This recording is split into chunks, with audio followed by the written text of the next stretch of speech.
What's good, fam? Welcome back to Cess Talk Sports, BY's Poly Sports Tea Time, where we don't just sip the tea, we spill the truth, stir the pot, and light the flame. It's Cess, your favorite auntie with Uncle Tendencies, and y'all already know this ain't just sports talk. We talk power, politics, and paychecks, especially when it's black women on the front lines. Today's episode, the politics of labor. And this ain't one of those feel-good ESPN segments. We taking it all the way to the root, and then some. Let's get into it. Unless you've been tuned out or stuck on the league's press release, here's the truth. WNBA players opted out of the 2020 CBA. And what's coming? Not just a labor negotiation, a whole damn reckoning.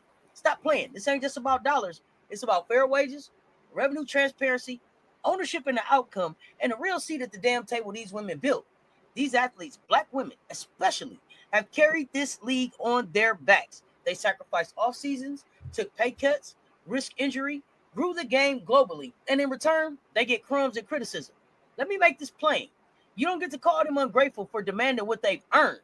You don't get to call them greedy for asking to see the books. Not here, not today, not on this platform. So before we get deep into it, let's center this convo with some timeless heat from Frederick Douglass. Power concedes nothing without a demand. It never did, and it never will. This moment ain't just about basketball. It's about labor, legacy, and liberation. So let's get into the fire. And to do that right, I got to bring in the one who always brings the political pressure, the receipts, and the resistance, Political Lil. Go ahead and set the table. Let's eat. Thank you, Auntie Cess. And let me say that quote hits hard because it speaks to what this fight is really about. Demanding a system that respects black women's labor. This isn't just a contract dispute, it's a political movement that exposes how the institution of sports mirrors the very same inequalities we see in the rest of society. The racism, the sexism, the economic exploitation, they're all baked into this structure. To give you some background, after the 2018 season, WNBA stars like Asia Wilson, Liz Cambridge, and Brittany Griner spoke out publicly on social media asking for better pay. At the time, the league's average salary was around $75,000. And instead of support, many fans and media voices pushed back with outrage. Why? Because the system is set up to punish black women when they ask for what they're owed. Now we're in 2025, and that same fight is still happening. The players are demanding a fair share of the revenue they help produce. Basketball-related income, a model similar to what the NBA has. But instead of transparency, what they're getting is propaganda, speared from the owners and executives who never opened up the books, never provided real numbers, and continue to paint the players as unreasonable. We're doing this episode because the truth ain't being told. And if the fans don't get educated, they'll be falling for the same distractions. The league would love nothing more than for the public to believe this is just a few $1 million athletes being greedy. But that's not it. This is about systemic inequality, about labor rights. And most of all, it's about respecting black women's work on and off the court. So buckle up, because we're about to unpack the real story behind this labor fight.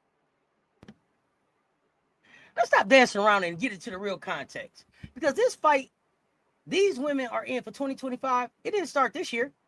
This labor smoke been building. We've been here before. Let's rewind the clock back to 2018. Right after the season wrapped, a few of the league's biggest stars stepped up and spoke out.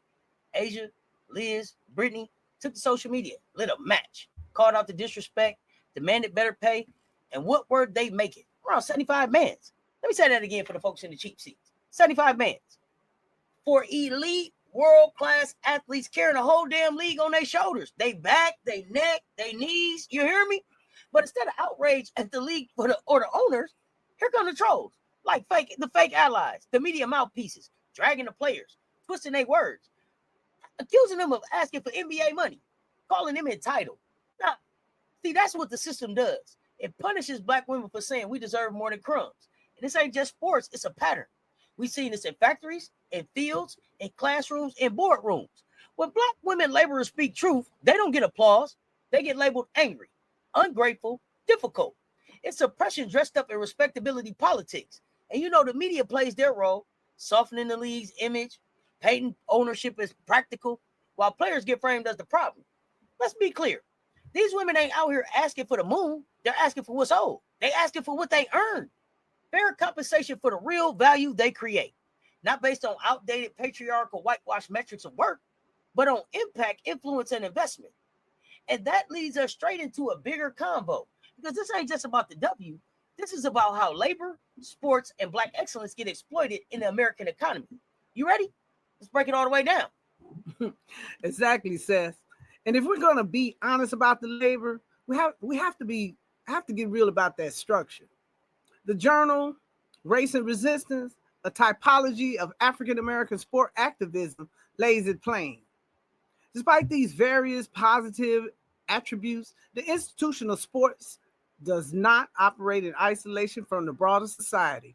Instead, sports serves as a site where societal inequalities such as racism, sexism, economic stratification, and other forms of oppression are reproduced, exacerbated, and or ignored. The quote tells you everything. The WNBA doesn't exist in a vacuum. Just like in healthcare, tech, education, and entertainment, Black women in sports are undervalued and overexploited. This league isn't an exception to the system. It is the system. When we're witnessing what the WNBA labor fight is about, it's a long part of a long legacy of struggle against the same oppressive machinery that determine who gets rich off whose labor.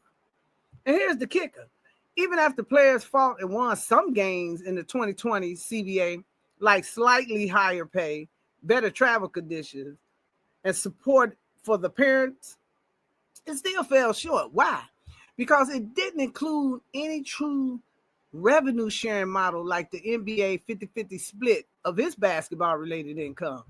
The league threw the players some perks, but kept the purse strings locked. No visibility into the books, no stake in the growth, just more performance without ownership. Now here we are in 2025, and the players have said enough. They've opted out, and rightfully so. They want transparency. They want a fair split, and they want to be treated like partners, not property. But instead of negotiating in good faith, the league has fired up a full-blown propaganda campaign, pushing misinformation, painting the players as ungrateful, and doing everything possible to protect the power and balance. We're not falling for it, and neither should the fans. Now let's talk facts and the fiction being pushed to cover them up. Because the biggest obstacle in this whole labor battle ain't the CBA language, ain't the league lawyers, it's public perception. And the W got a well-oiled propaganda machine moving at full speed. The league and its ownership class been running game, feeding the public polished lies while cashing checks behind the curtain. One of the loudest, most recycled lies. The WNBA players are out here asking for $30 million and $50 million contracts, like they coming for Brown and Steph's bags. Let's dead that noise right now. Nobody, not Asia, not Stewie, not a single player has said, we want NBA money. What they are saying is this: give us a fair percentage of what we bring in. This ain't about matching dollar for dollar with the men. It's about demanding a real BRI agreement. Basketball-related income that includes ticket sales, media rights, merch, brand partnerships, licensing, every single stream players help create. That's not greedy. That's just business. But when women, especially Black women, start asking for what they're owed, the playbook kicks in. Paint them as entitled. Distract with NBA comparisons. Shame them into silence. Let's be clear. These players ain't asking for equal salary. They're asking for equal structure. And if you don't know the difference, that's by design. Because propaganda doesn't always lie outright. Sometimes it just muddies the water so bad you don't know what's real anymore. It's calculated confusion. It's headlines built to protect the rich and punish the bold. It's misinformation that keeps fans lost while ownership stacks millions. That's why this show exists, to cut through the noise, to pull the receipts, to make it plain, so you don't get played while they keep getting paid. Keep it pushing. Says, let me go ahead and drop this metaphor because it's one that fits this situation best. This league is running on a sharecropping model. Picture it. Players are the label. They're planting the seed, doing the work, drawing the fans and creating the culture. But the league, they own the land. They control the profit. And after all that labor, the players are still left with crumbs. And worse, the players don't even get to see the books. They don't know how much money is really coming in, what deals are being made, and where the money is going once it hits the league offices. That's not just unfair, it's exploitation disguised as professionalism. When you can't audit the system you're being paid from, you're not in a partnership, you're in a trap. And the fans, many of them are in the dark because ownership controls the message. They put out these little slick statements, bury the numbers, and then hide behind that tired argument we have seen for decades. The league isn't profitable, but they never show us the receipts. No one has seen audited report. They'll claim the league is losing money while signing billion-dollar media deals and pushing record-breaking viewership numbers. So what is it really? This is why the players opted out. This is why we're raising our voices, because the system is rigged and the cover-up is part of the business model. If fans don't get the truth, they'll keep siding with the bosses.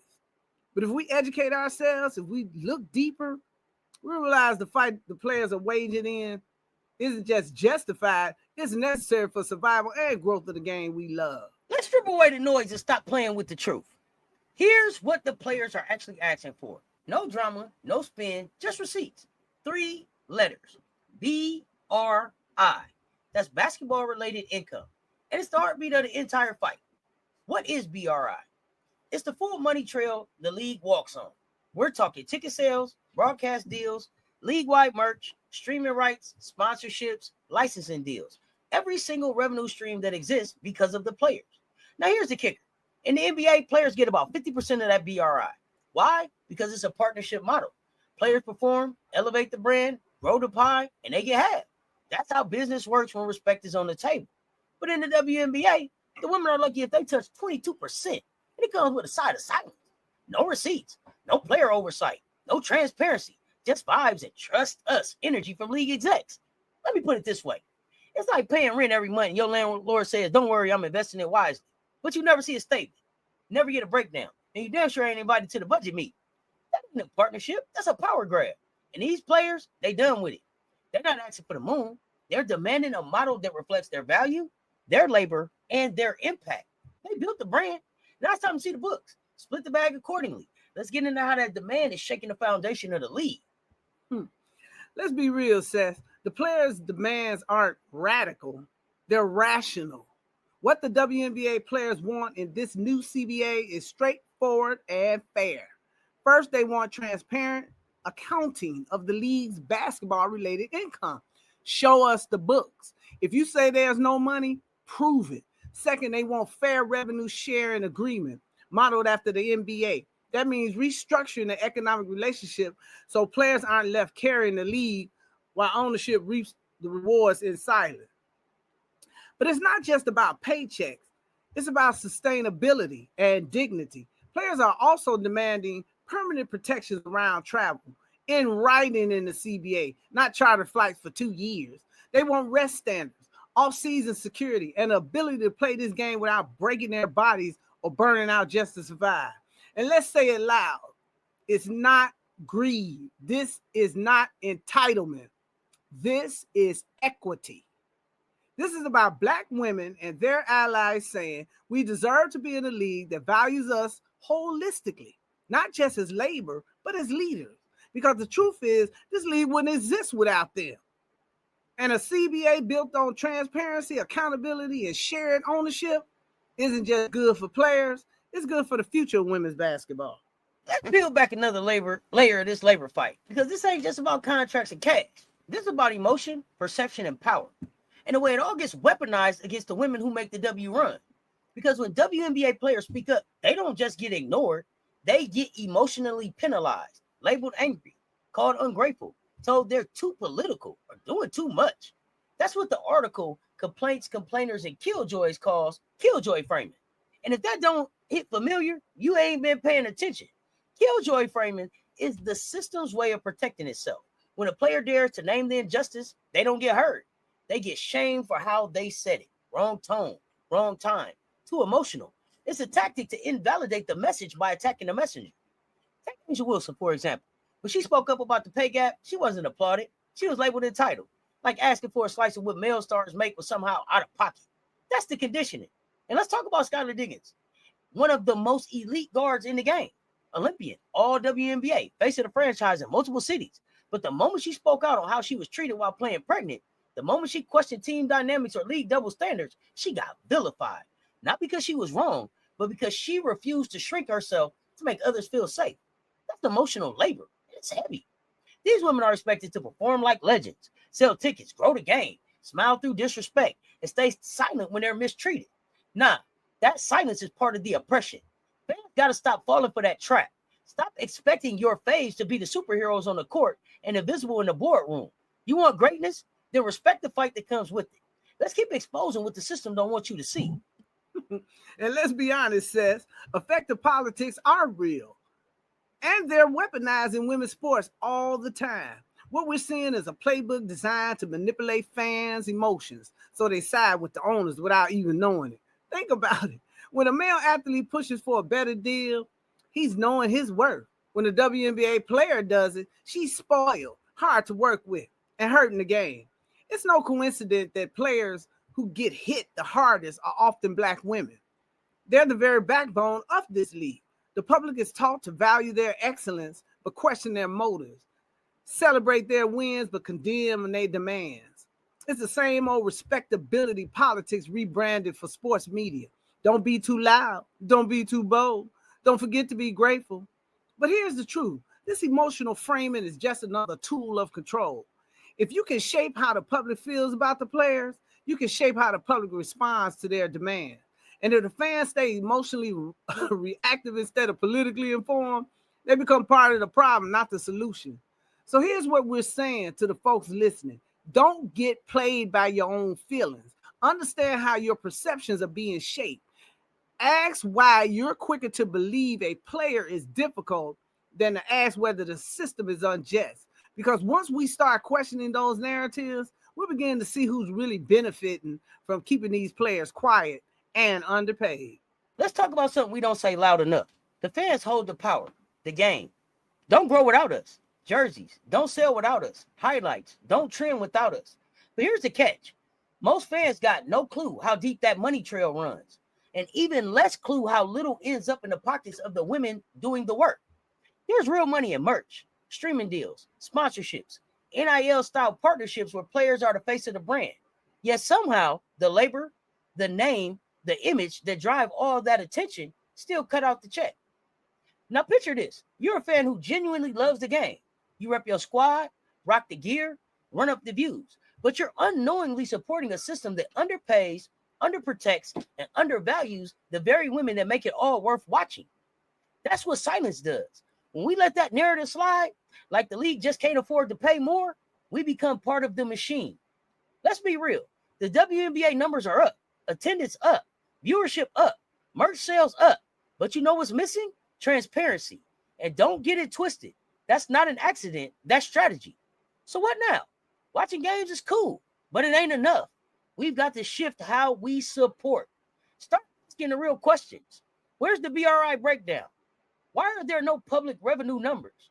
Why do players filling arenas and selling out jerseys keep being told they're lucky to be here? Because if we don't push, the league has no reason to change, period. This ain't just a labor issue. This is a media issue, a race issue, a gender justice issue. And fans got to connect those dots. Liberation won't just come from inside the league. It's going to come when we, the fans, stop being passive and start being powerful. Don't just watch the movement. Be the pressure that makes it move. Absolutely, Auntie. And let's be real. The language and media banks on the average fan not knowing the detail. That's how propaganda wins. They'll push narratives like players are being greedy or the league is operating at a loss, but won't show you the receipts. Fans need to realize if you're not asking a hard question, you're accepting that soft lie. And that lie keeps women, especially Black women, doing triple the labor for a fraction of the reward. The public often forgets these athletes are also business women, brand ambassadors, community leaders, and global influencers. When they speak up about pay, it's not just about salary, it's about long-term stability. It's about not having to go overseas just to make a livable wage. It's about flying private while injured or recovering. It's about not being gaslighted every time they advocate for better. Here's what we need to do. Use our voices. Flood social media with facts. Correct the folks in the group chats and the comment section. Challenge the biased headlines. Tag networks like ESPN. Tag reporters. Tag the league and hold them to a higher standard. Support independent media and player-led platforms that are telling the real story. And yes, hashtags matter. They drive visibility. So whether it's hashtag RESPECTHer Game, hashtag Fair Pay WNBA, or hashtag support WNBPA, use your digital real estate wisely. And at the end of the day, this isn't just about being a fan. It's about being a freedom fighter with a front row seat. If we want equity on the court, we got to show up in the stands, on the timeline, and in the discourse. Fans can either be spectators of injustice or catalysts for change. And I know our community is built to be the latter. Let's be real. This ain't just hoops. Yeah, it's a labor fight, but it's also a liberation fight. It's about power, voice, and value. Who makes the decisions, who controls the narrative, and who gets paid when the work gets done. And let's say this loud. Black women been carrying the load on the court, in the culture, behind the scenes. Yet every time they demand fair play and real visibility, here comes the resistance, the gaslighting, or worse, the erasure. We're past the boiling point. This ain't just about getting a bigger bag. This is about building a future where these women can generate generational wealth, grow the game on their terms, and inspire the next wave of greatness without being penalized for having brilliance that can't be boxed in. That's not entitlement. That's not ego. That's evolution. That's equity. And we're watching it unfold right now in real time. So here's the call. If you say you love women's sports, if you throw around words like equity and justice, then this is your moment. Don't just clap from the sidelines. Mobilize. Support the WNBPA. Repost the player statements. Boost the voices risking it all to speak truth to power. Because these women don't just need fans. They need a fan base that gets it. A fan base that understands this is about more than jump shots. This is about paychecks, propaganda, and power. Stand with the players. Stand with the movement. And if you're really about this women's sports life, prove it. Exactly, Auntie says. The players can't fight this battle alone. If we, the fans, want the league that honors its workers and sustain long-term greatness, we have to be active participants. That means putting pressure on local media outlets to report honestly, not regurgitate league press releases. That means sharing content like this podcast to counter the disinformation campaigns we've laid out today. It also means putting our money and visibility behind the right businesses. Support sponsors who uplift equity, not those who just want a tokenism, a player just for the ops. If the brand is backing the league but staying silent during labor disputes, then they're not allies, they're opportunists. And that's the difference we need to start naming loudly. This is also about building collective power. We've seen what happened when fans organize. Look at how college athletes have leveraged their influence through NIL. Now it's time for WNBA fans to do the same. Use hashtags like hashtag RESPECTHer Game, hashtag Fair Play WNBA, and support WNBPA, not just as trends, but as tools for disruption. Turn your Twitter fingers into organizing fingers. And remember, y'all, every share, every DM, every article you send to someone helps rewrite the rules of the game. Don't underestimate your power. As Frederick Douglass told us at the top of the show, power concedes nothing without a demand. Let's make ours loud, clear, and collective. Before we wrap this up, let me leave y'all with this. If they won't open the books, maybe it's time we stop buying the lies. Let that sit for a second. Because the league's refusal to be transparent, that's not just shady, it's strategic. It means there's something they don't want us to see. And as fans, we've got a choice to make. Keep blindly supporting a system built on secrecy or demand something better, something real. Because fairness ain't just a player issue. It's a fan issue.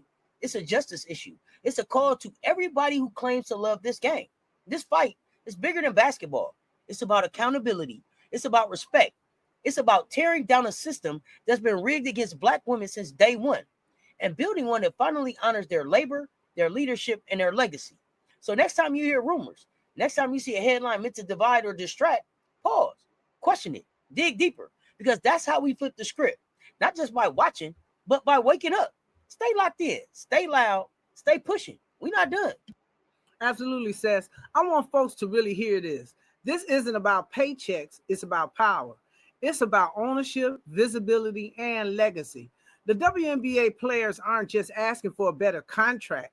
They're fighting for a seat at the table where decisions are made. They want their work honored, their voices heard, and their future secured. If you want to dig deeper, check out our entire CBA series here on Cess Talk Sports, BY's Polysports Tea Time. We've also got a detailed episode that breaks down basketball-related income, what it means, why it matters, and how essential it is to the fight. And fans, please don't spread propaganda designed to pit you against the players. Get informed, educate yourself so you can support the players intelligently and hold the league accountable fairly. If today's episode hit for you, run it up. Like, share, drop a comment, subscribe. Because informed fans build powerful movements. This ain't just about watching the game. It's about understanding the system behind it and checking that system until labor gets paid what it's truly worth. If you rock with these athletes, it's time to ride with them for real. Join the RESPECTHer advocacy group at www.respecthergame.online and tap in with hashtags. Hashtag WNBA RESPECTHer, hashtag RESPECTHer Game. As fans, we have power, and we need to be the loudest voices in the fight for fairness, freedom, and democracy at work. Let's show these players we got their backs. What's next on Polysports Tea Time? We're taking a deep dive into WNBA revenue sharing, breaking down the real reason behind the labor battle. This ain't about greed. It's about getting paid what you generate. Then we're moving into the fight for agency and equity, where new players are pushing to leave the sharecropping model behind and step into real partnership with the league. To level up the conversation, we're also dropping a PowerPoint-style video that breaks it all the way down. Where the revenue comes from, why profitability is a distraction, and why every player should get a piece of every stream their talent fuels. Because sports ain't just about the games we play. They're about the systems we expose, the labor we value, and the truth we fight to amplify. Cess Talk Sports and Political Lil, y'all stay tuned. Talk soon. We out.